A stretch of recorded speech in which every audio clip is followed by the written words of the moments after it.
We are going to rank running backs for week 1 with their matchups today, so stick around to know who you should be starting in week 1. With the S tier, no surprise there's going to be Christian McCaffrey in the S tier. Christian McCaffrey is playing the Steelers. So Christian McCaffrey playing a decent defense in week 1. Does it really matter? Do we do this with it's the Travis Kelce, Christian McCaffrey, Justin Jefferson rule. He's playing the Steelers. He's going to still probably score 25 or more points. Nathan, how about you do the A tier? Okay, the A tier is going to be Bijan Robinson. Yes, we're calling our shot week 1. A rookie running back on an offense that runs the ball more than anyone else in the NFL is still going to produce at a top 5 level, I think, right off the bat. And with between his receiving upside and between Arthur Smith hating all receivers and playing against Carolina, whose run defense is We'll count on Bijan doing pretty well week 1. Austin Eckler, he has a couple question marks to answer. One being the fact that they have a new offensive coordinator in Kellen Moore. How much is that really going to affect his production? I don't know, maybe a little bit, but week 1, I think you can count on him doing what he's been doing for the last 2 seasons. There's no reason really to say that he wouldn't, especially against Miami. Then you got Nick Chubb playing against Cincinnati, and Kareem Hunt's gone. And I think you're going to see him reap the benefits of that right off the bat, where Deshaun Watson is still going to have to get into the swing of things, even though he did play at the end of last season. I mean, this is the start of a new year, and they're going to want to run the ball a lot and lean on the best running back, really true running back in the NFL, in Nick Chubb. Saquon Barkley playing Dallas. Yeah, it's a really good defense, but Saquon Barkley is the best weapon in that offense without question. And I think you're going to see that from a usage perspective. I mean, he's going to get a lot of targets and he's going to get a lot of carries. He did it last year coming back from an injury, and he's going to do it even more this season. Josh Jacobs playing Denver. We told you he was going to play. We told you. And now he's playing. Week 1 playing Denver.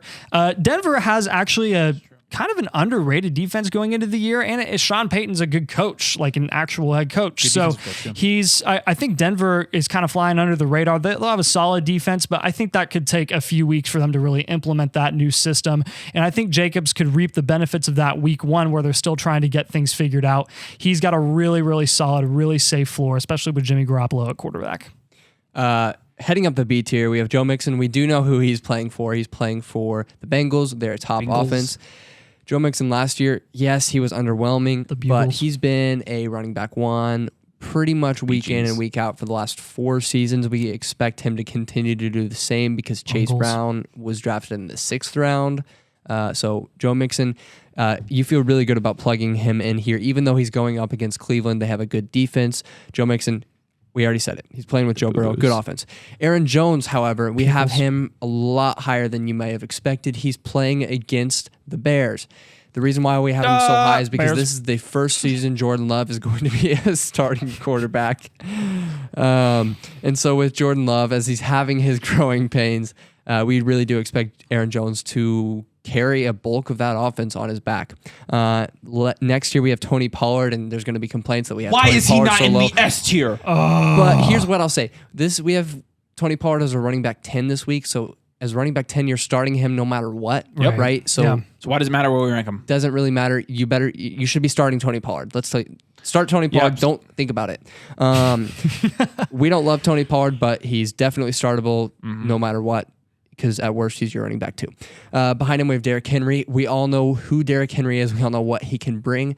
The weird thing is Derrick Henry usually has a pretty slow start to his year, over the last 2 years. So if we're wrong, oh well, just wait till week 3 when he scores 40 points. As the amount of hits on him goes up. So yeah, just he'll score like 42 points week 3 and have 7 touchdowns. So don't worry about it. All right, let's drop down to the C tier here. We're going to have Ramondre Stevenson. And if you are concerned about Ramondre Stevenson not having PPR upside, I don't know what to tell you, because he's still going to be the receiving back in that offense. He is playing the Philadelphia Eagles, so he's playing a good defense week 1. However, with Ramondre, it'd be inappropriate to rank him any lower than this. James Conner is going to be next. James Conner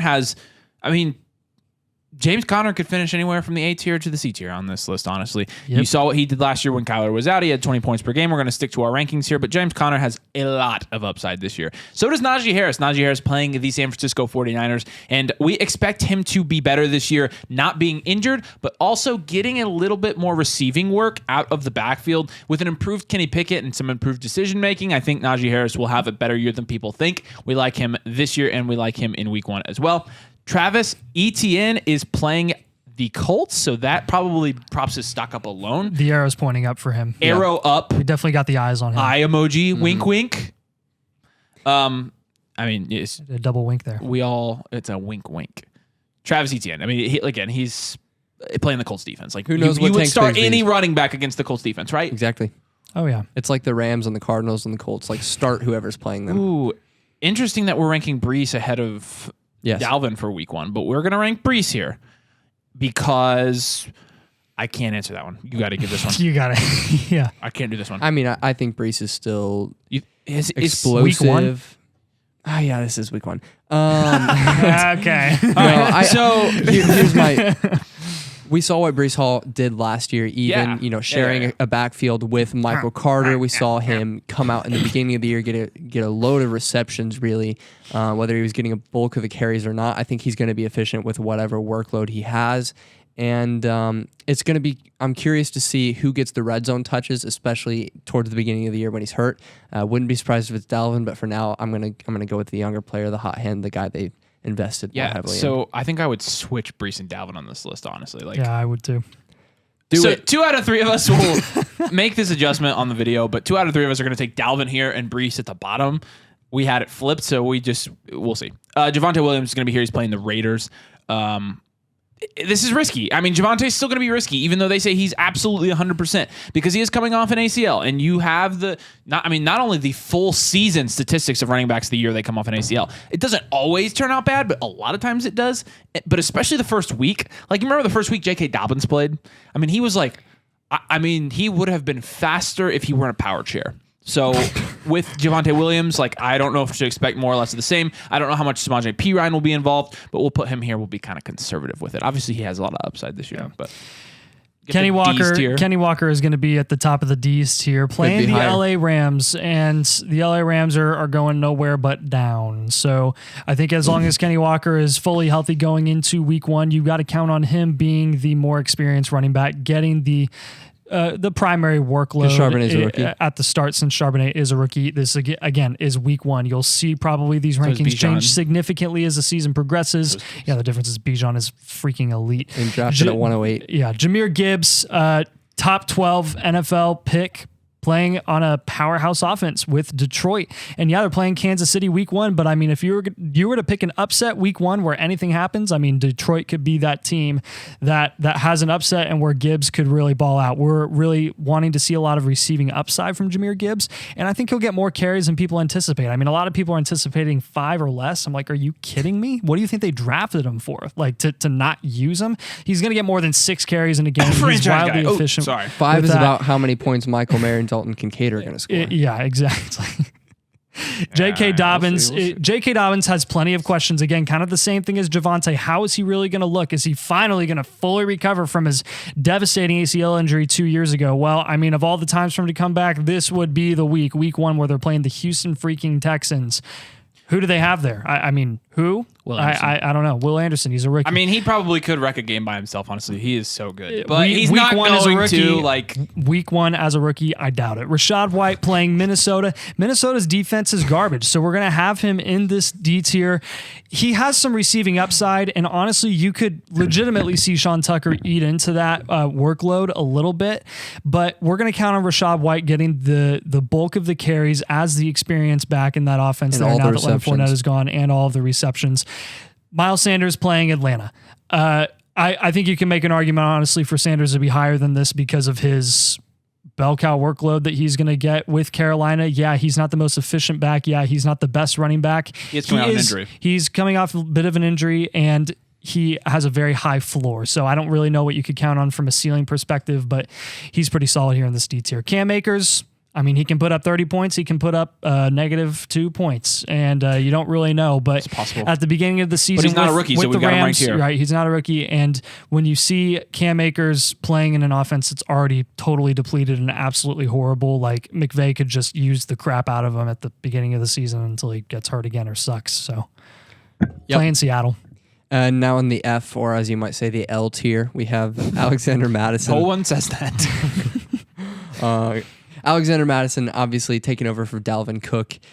in Minnesota. Is he good? Is he not good? We don't know. Yes. We think no. That's why we have him ranked this lowly. But he is playing against Tampa Bay's offense, so you could see him have some upside this week.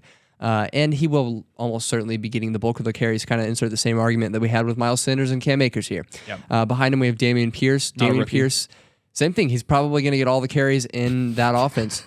He's coming off of an injury. So petty. He's coming off of an injury, though, so we're going to be a little bit conservative with him. And again, he has some upside with C.J. Stroud being a rookie. He could really help carry that offense in the meantime. DeAndre Swift. A rookie here. Oh, yeah. Experienced veteran. DeAndre Swift is an experienced veteran. You know, he's obviously on the field all the time, never hurt. But we're excited to see what he can do in Philadelphia. If he's able to maintain his same efficiency that he's flashed throughout his career, he could end up finishing a lot higher than this. But this is where we have him for week 1. David Montgomery in Detroit, where Swift left. Kind of going to take over veteran experience. Going to take over the Jamal Williams role in that offense. You could see him score a touchdown any given week, maybe 2, 3, 4, 7. Anybody but Deneric Prince in that offense. Yeah. Deneric Prince is on Kansas City. They're playing Kansas City. They're playing Kansas City. Who are you talking silly about? David boy. Montgomery? Oh my gosh. You're literally like in robotic mode. And then the most talented player on this list, we have James Cook. Who's not a rookie anymore. Last year, I wouldn't have started him anywhere. But this year, because he's not a rookie, I think James Cook is going to be... James Cook, honestly... looks to have a pretty sizable role in the Bills offense. We'll see what happens there, but definitely for week 1, we're going to hold back on him playing against the New York Jets defense. We all know how dominant they were last year, and beyond that, they also have Dameon Harris, who profiles to get most of the red zone touches. You could start Dameon Harris over James Cook. I mean, pick your poison there. You don't really know which one of them is going to put up the points. I'd say Dameon Harris is the guy who's done some red zone work. And then he put Dalvin here. Insert Breece argument here. Right. We'll have Breece Hall at the end. Yeah. Same thing. Last year, though, Breece Hall did have 6 receptions for 38 yards and only on a 45% snap share. So we know what he can do, even if he's slowly being worked into an offense. The lesson to be learned in these rankings is if they're not a rookie, you should start them. Oh. And if they are a rookie, never start a rookie. I'm obviously joking, and we're being passive-aggressive at each unless other. Unless it's Bijan Robinson. Unless it's Bijan, yes, the exception to the rule. All right, do us a huge favor. If you want fantasy football content all year long to help you win your leagues, make sure you like the video, please, and make sure you would subscribe as well. Also, flockfantasy.com/domains, where our full exclusive content is. So if you use code DOMAIN, you get 30% off, and you get access to us in all of our glory. And isn't that something that you just know you need to have? Appreciate you guys watching. Week 1's coming. We'll see you later.